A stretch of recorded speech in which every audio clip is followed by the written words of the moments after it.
Hello, I am Matt, aka Vivi from WoWeekly.net. I'm introducing to a new show that we are starting today called Don't Stand in the Fire.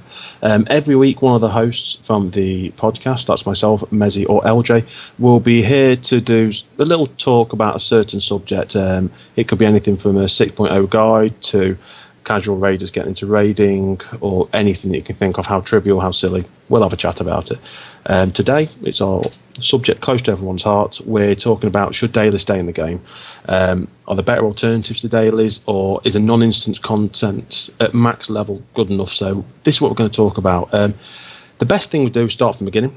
We're going to have a quick mention about how they started. Now, we've looked, and I'm not particularly very sure, but I don't think there's anything in vanilla. There might be.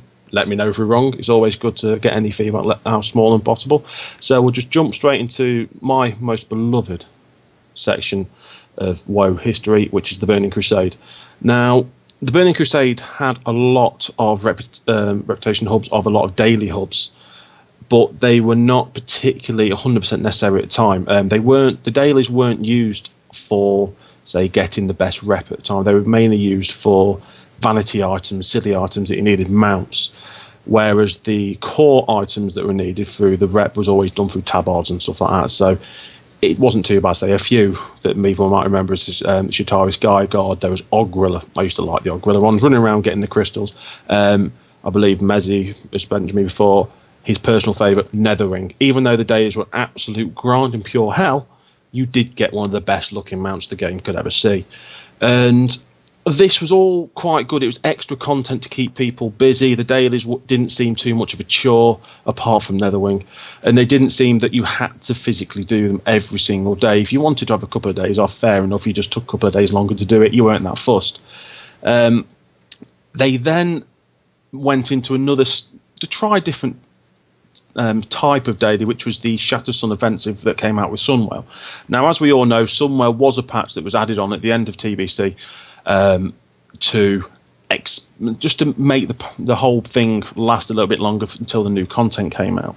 Now, with the Shattered Sun, it was more of a structured thing. They were done in a timeline, so you had a few quests to do first, then that unlocked the next part, and that unlocked the next part, because it was basically the whole offensive to take over the island and to defeat Kil'jaeden, and also defeat the prince again, just so he said, "Wasn't for you pesky kids, you killed me again."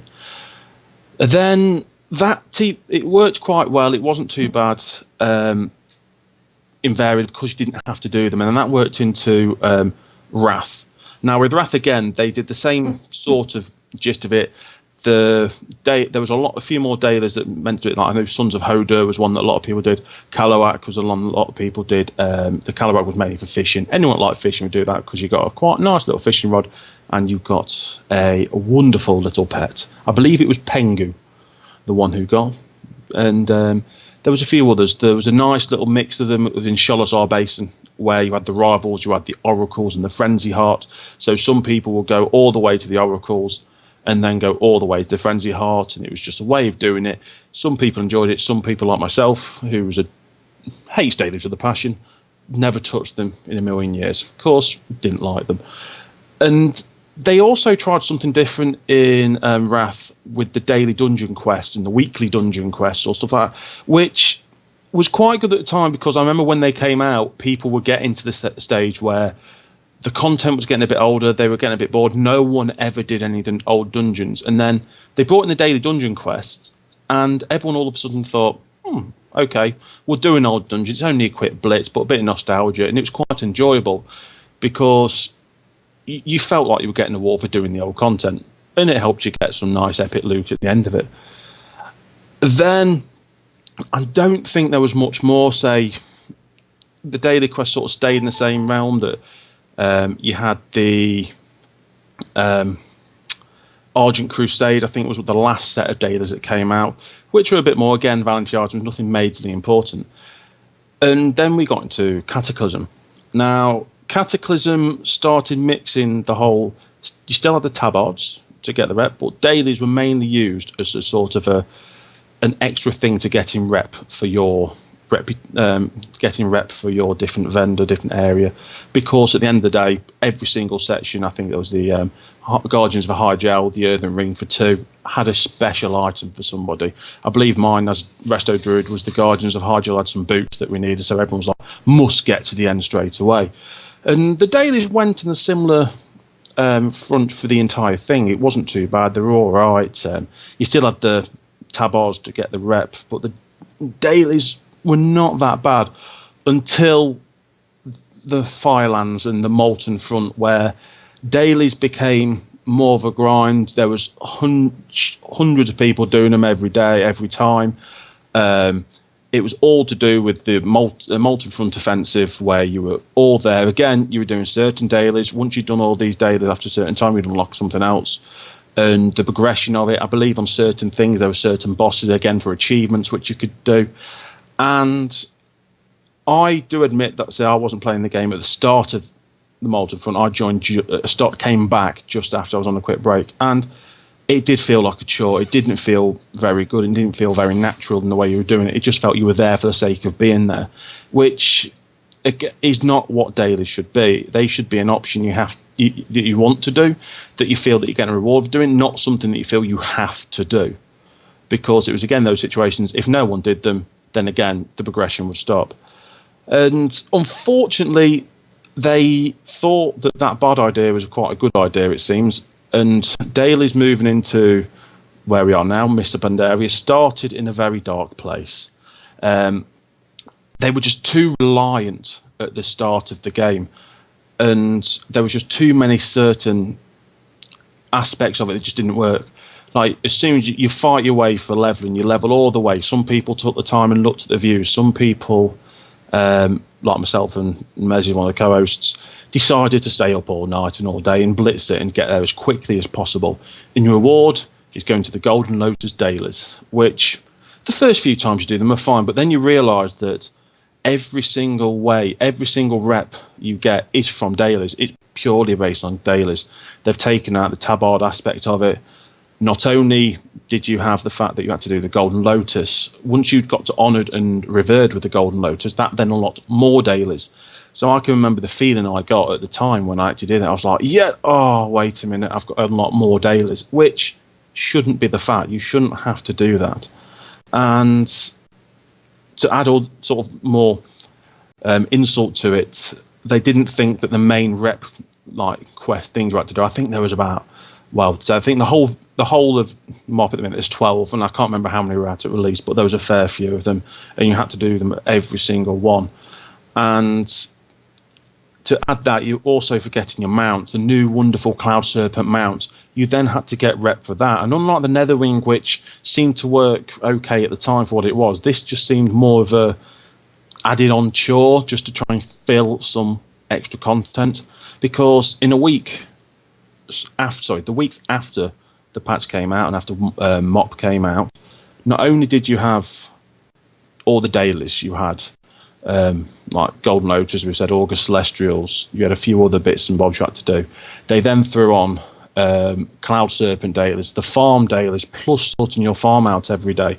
And then the people who were raiding every day of the week, or a lot of days of the week, to get through Mokshan Vaults, get through Heart of the Swarm. So it just didn't feel very good. It just felt like no one really had enough time to do everything, and you didn't have time to enjoy MoP or level alts if you wanted to and stuff like that. It was just felt very forced on you. And then they started sort of moving into more stuff. I think they learned from that. They learned that they just threw way too many days at people. Maybe almost say way too much content. There's never too much content, but it just felt at the start the balance wasn't correct. Then they moved on to Operation Shield War.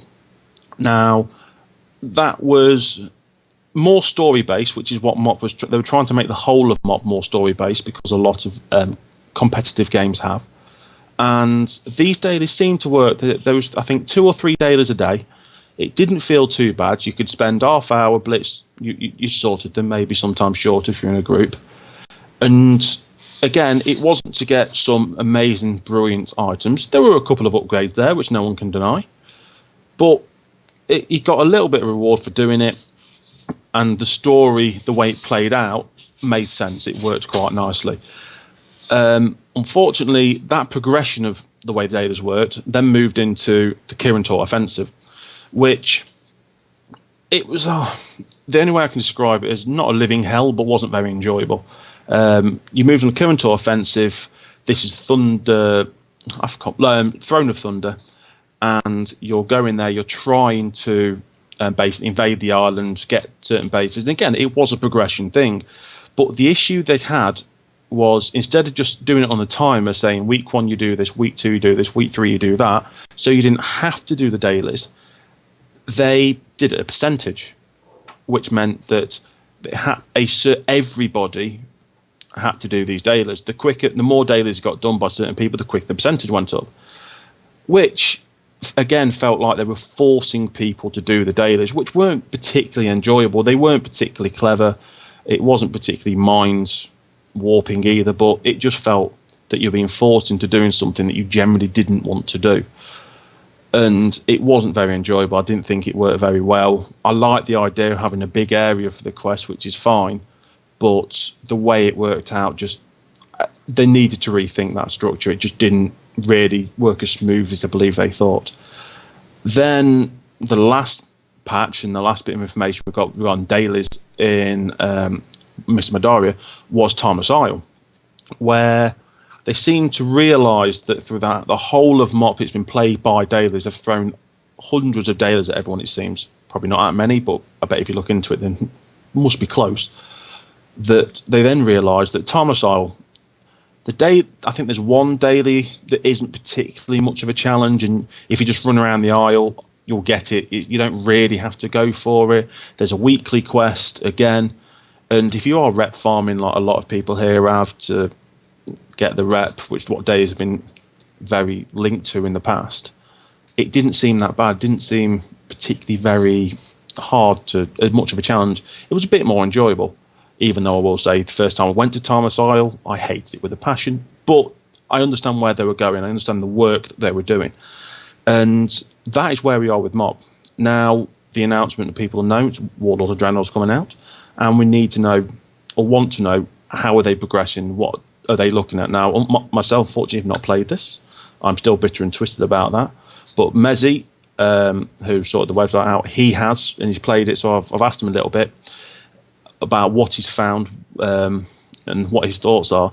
And so far, he's only really found one daily quest. Now, this particular daily quest so far gives 800 Apexis crystals. Now, anyone that played TBC and the Ogorilla dailies remember Apexis crystals. Apexis crystals were the sort of just to get a rep. And apparently the same thing with this. The Apexis crystals will be required for rep vendors, so on, to get more from it, from items and gear and stuff like that, and get more gear, and just maybe vanity items as well, which have been in the past. And also they're meant to be going more towards the weekly storyline quests, which to me is a good line for the future. If you've got weekly storyline quests, it makes it a bit more involved, which is something that myself, Mezzi, and a lot of friends have talked about and we actually quite enjoy. Now, what else should be in Warlords? How should they go in Warlords? What else should be there? Because the extra content. Now, we talk about daily quests. I'm not a fan, never have been. I do know some people do. Like my fiance is slightly mad. She loves daily quests, always has done. But I think they're in a minority. And what extra content should be there instead of daily quests in Warlords? Now, my thought, I play a lot of other games, so I don't just play WoW. I've played Rift when it first came out. I played Final Fantasy at the moment.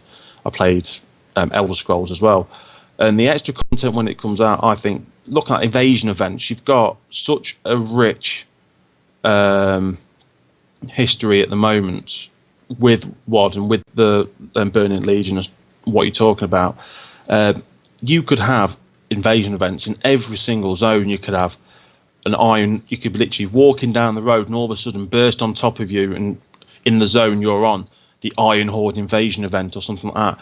I know they probably don't want to go down that line, generally because because other games have done it, but sometimes copying from other games works.